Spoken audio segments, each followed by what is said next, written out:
everybody, I'm Jennifer Ferguson with Artistic Painting Studio, and I am so excited again to be here on Hometalk Live. And today I'm going to do a fun project with you on these really great wooden crosses. So we're going to kind of get started here. The first thing I'm going to do is just tell you about a product that I'm going to actually trail onto the wooden cross. And I'm actually going to be using a roller to make an impression in it. But the product I'm going to start with here is called Texture Medium. And Texture Medium is actually a product that I actually developed to allow even people that are novice at troweling that it would be easy to work with. And then the rollers actually work really well through it. They don't seem to clog the roller up as much, and it just is a little bit more user-friendly than some of the other products out there. So basically all this is, or what it looks and appears to be, is a white goop, okay?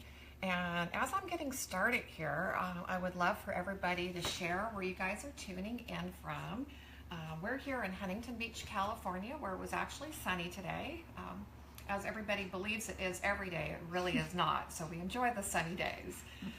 So as you're letting us know where you're tuning in from, I'm going to go ahead and get started here. So I'm using a little mini trowel, and I'm just going to trowel the product onto the surface.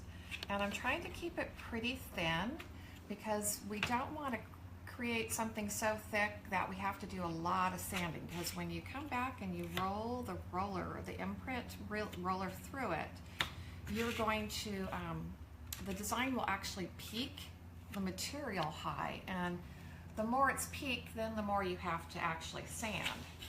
So for those of you that might not have some kind of a trowel, you can also use a spatula. And give me a second here.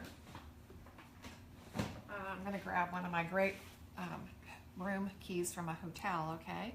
And these actually make really good little spatulas that you can use and move the material around. So pretty much whatever you have that you can get the product onto the surface, it just doesn't matter. You got to find what really works for you. I have to say, I mean, I love the trowel because I can keep a more even hand with it, so that just makes it easier to work with. And like I said, I'm trying to keep it pretty thin. I'm also working on some packing paper here, so I'm not going to totally trash out my my work area by getting all this texture all over the place. So it's smooth, it's creamy, you know, it's pretty easy to work with. And then I'm just going to kind of clean up my edges a little bit here. So again, I'm looking to not have to sand that much in the end, because sanding's not like one of my favorite things to do. So the more I kind of clean things up, the better off you will be at that sanding stage, and you'll appreciate me at that point, okay? So Andy, where is everybody tuning in from? You know, I have in Lancaster, Ohio. Oh, awesome. I think it sometimes scrolls by so fast we don't always get to see where everybody is tuning in from. So again, this is a product called Texture Medium. You will find it on my website under the Artsyville collection, and just very, very easy to work with. Some of the mediums out there that, you know, are meant to be troweled on are just not as easy to work with. Some of them are just so slick, they're just very challenging. So like I said, I just have a thin coat on here. And now I'm going to grab my decorative roller, which this is the Lotus pattern. And I always make sure that they're spinning real freely so that I'm not going to get any, hopefully, skips or slides when I'm using it. And this is meant to make an impression in the plaster. So I'm just going to start at the very top. Make sure Andy's with me here. And just rolling straight back towards me. That's our first pass, and then just kind of trying to match up where the pattern stopped and where it is on the roller, not trying to actually match the pattern up, but just trying to get it where I may not at least get an overlap, but get it close to each other. And that is a great start. Look how easy that was, okay? I don't think I've been on here for a couple of minutes, and we already have the pattern with our impression into the cross. So it really is an easy product to work with. The rollers are just really fun and simple. It doesn't have to be anything, you know, too difficult or challenging. And again, you know, make sure you come back with either your trowel or your finger like I'm doing right now, and just getting rid of all that excess material on that outside edge. This does sand pretty easy, but again, I'm always trying to make things more simple for myself in the end, so the more you can clean it up at this point, probably the better. And as I'm changing out here, we have a giveaway today, and the giveaway is going to be a Hometalk tote. And the question for the giveaway is, where would you put this cross in your house? So please share with us, you guys, on where you would put this cross.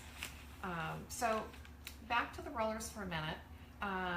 Cleanup is really easy with these two. When I'm done, I mean, the best thing to do is to go and wash it now, okay?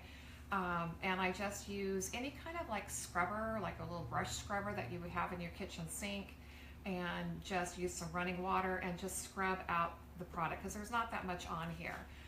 Now, if you can't get to it right away, then I would always suggest just dunk the roller in a bucket of water, and that way nothing's drying on it. It'll make it easier to clean up later. So I'm just going to wrap that up so it doesn't dry out, because I forgot to bring a bucket back here, okay? And so now I have one that I did earlier, so this is completely dry. And like I said, where the pattern rolls through the material, it peaks it. So the only thing I do is just go back and do some sanding. I just sanded off the edges and made sure there was none of the texture on the edges. Made sure that I didn't sand the pattern away, but just the high point, so it's not real rough.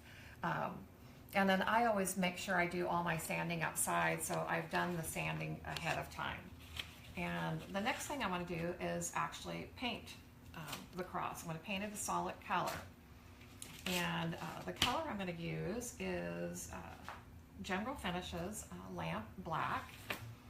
And I like to use serving trays as my paint trays. So I have grabbed some press and seal, okay, and lined the tray, because it makes it just so much easier for cleanup. And I'm going to pour out some product here. Just want to stir it real quick. Oops. Okay, I'm getting sloppy here. I'm glad that was that direction, not towards me. Okay, so I'm going to pour out a little bit of paint here.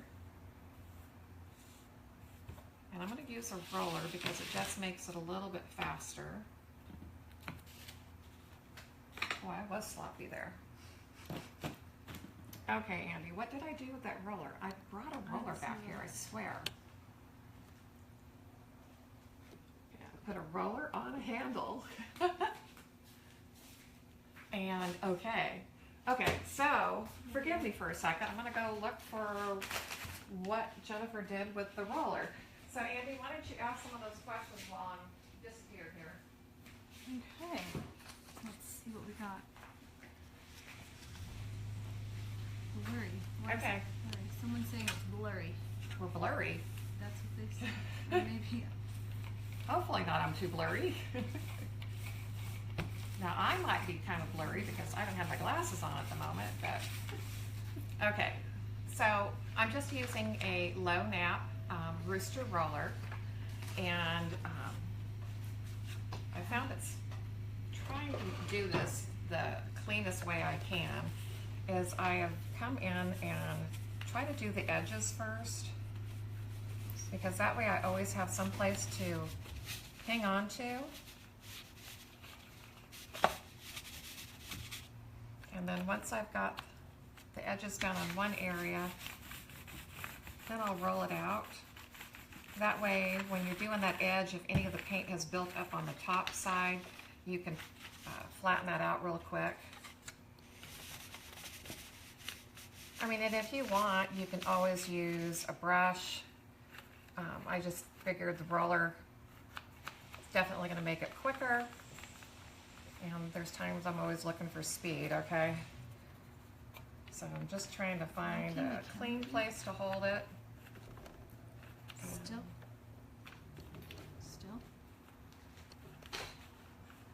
That's what I always said blurry.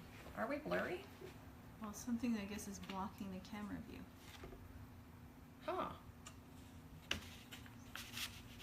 No, it's on a little, like a Well, we're on a tripod. tripod. There we go. Huh, is there something on the lens or something? Because it wasn't blurry when we were testing. Something at the bottom of the screen.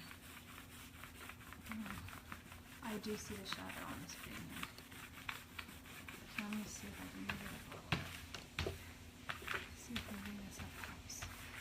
Well, I guess we're blurry, guys, and I apologize. We did a test run here, thought we were okay, Like this, is that better? but I guess we're not coming through as clear as we would like to. So we're having, I guess, what we call a little technical difficulty. Any better? A cloud. Okay. So are we a little clearer?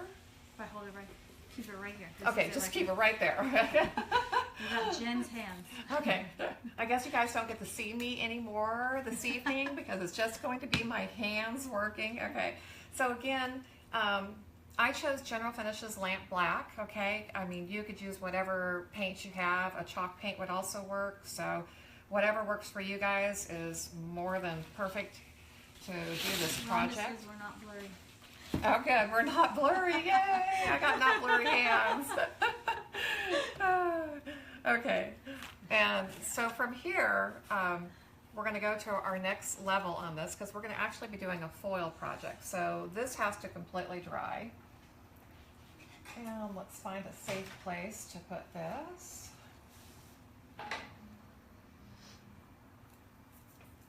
Okay, so the next part of this, I keep cleaning up my area here because I'm making a nice mess. But as you can see, these packing sheets are kind of wonderful to work on because I just fold it over and I got a nice clean area to work again. Other than my hands are not as nice and clean now. It's one thing about me and black paint. I always seem to get it all over me. So as you guys are watching, I'd love for you guys to hit your like button. And if you could, you know, check out my website, and that way you'll see all of these wonderful things we are working with. Again, the next layer of this is a foil adhesive. And the foil adhesive is the glue that actually transfers the foil when you're doing a foil finish. This is another product that I've developed, and I developed it basically for my own need because there was nothing out on the market that was working as good as I was really hoping for. So this foil adhesive is extremely, extremely tacky, which is what you need because basically the foils that we're using in our industry were never really meant to be used the way that we're doing them. They were meant to go through a machine which gave you pressure and heat. And so we're doing it manually, which means we're not able to really get that same pressure or that same heat. So having an extremely tacky adhesive works wonderful. And I just got a little sample here, you guys. I wanted to show you how this looks like when it goes on. So again, I just like using the Rooster low nap rollers. And I'm just working the product into the roller. But it goes on this kind of milky white look, okay? And it will dry completely clear. So kind of a sign that you can look for when you're trying to know if the product is ready to go forward is that it has dried clear. And then I always try to give it a good 30 minutes to an hour is a good time to allow it to tack up so that you've got a really good strong tack. If you try to adhere something too soon, you're just going to make a mess. It's not going to work. So you would let this dry, I'm going to say a good 30 minutes to an hour, and then you could actually go forward with it. So, trying to keep things going and keep you guys interested, I have prepared the next one, okay? So are there any questions so far, Andy, that people are asking that I haven't covered? This. Oh, that's awesome. Okay, well then good. I have a chance to take a quick drink of water here. I got some allergies and it's making me have a dry mouth, and just got a little thirsty there. Okay, so a little bit more about foils. We are actually going to work with a really fun one today. This is Hot Pink Leopard, okay? Don't ask me why I chose it. It just kind of spoke to me, I guess, so I had to go for it. But the foils, this is the color and the pattern that's actually going to transfer. But the side that you adhere to the adhesive is the inside, or what we call the back side. And this just looks like a matte silver on this side. What a foil is this pattern is like a metallization that is adhered to clear plastic. And when the metallization is removed from the clear plastic, it transfers to a surface. So here it's really, I mean, I could almost, see, I can pick it up. Okay, that's how tacky it is. This has been on here for probably a couple of days because I try to prepare things ahead of time. I might forget a roller or two, but I try to prepare everything else ahead of time. So I'm going to cut a piece that is hopefully long enough for this. Where do you get the foils in? The foils you can find on my website. I have a huge foil collection of a lot of different colors and patterns. So there's quite a wide variety to choose from. And there's also a wide price point too. When you get into the patterns like this, they do get a little bit more expensive. Okay, I'm going to crinkle it up first, because sometimes it just kind of helps to control where it's going. And then I'm going to lay it over the cross. And I'm just going to start with just kind of getting it into place by using a terry rag and just rubbing it into position. And I'm not going to worry about any wrinkles or crinkles that I have. Okay, now I really got to see what I'm doing, so the glasses are going on. So a couple of things here.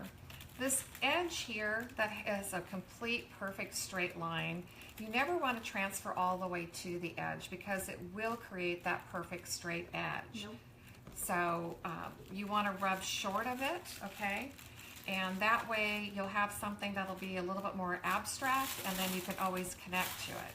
So the first thing I'm going to do is just use a little pressure and see how much of a transfer I'm getting, okay? And if you can see that, hopefully, it's pretty good.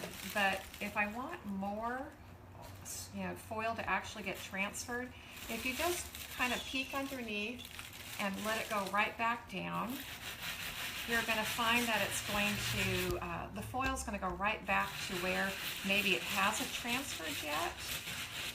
And that way you can get a better release from it. Okay, so yes, way better pattern. And I purposely, chose black for my base coat because I wanted some of the black to show through the depth of the design itself. So I'm just going to continue to rub on here. And again, you guys, don't forget about the giveaway question today. You guys will have a chance of winning a Hometalk tote. And the question is, where would you put this cross? I have to take the phone off the tripod. What was that? I had to take the phone off the tripod real quickly. Oh, okay. I guess we're having problems with this. Undo the top knob, that top knob, and that'll let you take it off. So I guess for some reason today, we're just having issues with the tripod. Is that working better now? We keep getting a weird shadow or something. So if we're not as steady as usual, It's me. I'm shaky. forgive Andy. She actually has to hold the camera today. That's not fair, okay? So again, don't forget about the Hometalk question. Where would you put this cross in your house? And now as I scrub on here, this is going to get a little bit noisier, okay? But you can scrub and transfer as much as you want. So it is kind of a personal thing, whether you want complete coverage or partial coverage. And there are times where I don't try to release all the foil on purpose because I want the base coat to come through and, to give us some more dimension and depth. And like I said, I'm not transferring all the way out. You can see that I got a little selvage line on both sides. And now I'm going to remove this. And you're going to see how shiny and bright that is. The foils are extremely reflective. And this has a really cool little cheetah pattern on it, or leopard pattern. Plus, it also has a variance in the pink. So the pink's not just a solid color. So I'm going to use a piece of the outside edge that didn't transfer anywhere and put this on this edge. And then just try to make sure that I'm coming together and making sure that I'm not leaving a gap there, okay? And the same thing for the other edge. To come over here and finish out this side of the fob. And guys, I apologize for our difficulties. Normally we're doing okay and don't have any issues with our tripod. We love our tripod here. So, poor Andy. But the one thing I think is also really cool is when you are finished transferring, like I said, the foil is a metallization on clear plastic, and when you start transferring it, you can see how the plastic, we've gone clear here, any place that it's transferred, almost all of the foil. I always tried to figure out how I could ever transfer this again, because I think it's pretty cool how the pattern is left on the foil. So basically, this project is almost done. The only thing else you really have to do is put a sealer over it, because any place that the foil didn't transfer or I didn't transfer it on purpose, it's going to stay tacky there, okay? So any of the black that's showing in the lines of the design is still tacky. So whatever top coat you want to use, I do recommend staying in a semi-gloss to a gloss, because that way you're not going to lose the reflectiveness and the brightness of using a foil finish. You also could definitely put a glaze coat over the top of it, and I would probably choose to do a black glaze. That way more of the black will settle into those recessed areas, and then you could actually, the glaze could be your top coat. So this is a nice, fun, simple, and easy project to do. There are tons of different roller patterns that you can choose from, and lots of different foil choices. You don't have to go hot pink leopard if you're not wanting it. But I thought this was fun. It seemed kind of spring for the time of year. So if anybody has any questions, please feel free to post. I'm really good about answering all of those. And again, is there any questions, Andy, or is everybody is it scrolling by too fast with all of our difficulties today? People really loved this project. Oh, that's awesome. Thank you. Well, make sure you guys share the live on your page. Maybe there's some friends and family that would enjoy watching it also. And we love it when you guys send hearts. That always makes me feel good when I get to go back and watch. Lots of hearts. So don't forget about the giveaway. Make sure you post where you would put this cross in your house. And then again, we are live with another DIY project. Maria Ramos. What was that? The winner is Maria Ramos. Maria Ramos is the winner. Oh, that's great. Okay, she told me she was going to pick the winner, but I don't always get to tell who it is on live. So Maria, you're the winner. That is awesome. Okay, so if there's no other questions, no? Are we good? Do you want to just go over your products that we used? Or? Yeah, if anybody would like. We started off with Texture Medium. Texture Medium is the plaster that I troweled on. And then once you have that onto the surface, I used one of the decorative roller patterns, and this one's called Lotus, which is just a really pretty lotus flower pattern, and rolled through the wet material. And then we painted it black, used General Finishes, Lamp Black. After that, we went on to the Artsyville foil adhesive, and I put a layer of foil adhesive on, which is the tack that we need to transfer the foils, and then finished it off with a really fun pink leopard foil, okay? So you can obviously tell I was in a very fun mood when I was planning this project. But what I love to show you guys is, other than some of the dry time in between the layers, this is a really quick and easy project and fun to do. You can get your family members in here and actually do a great little family project together. So again, you guys, thank you so much for joining me today. Don't forget, tomorrow there's another live DIY at 1 p.m. So don't forget to tune in. Thank you guys.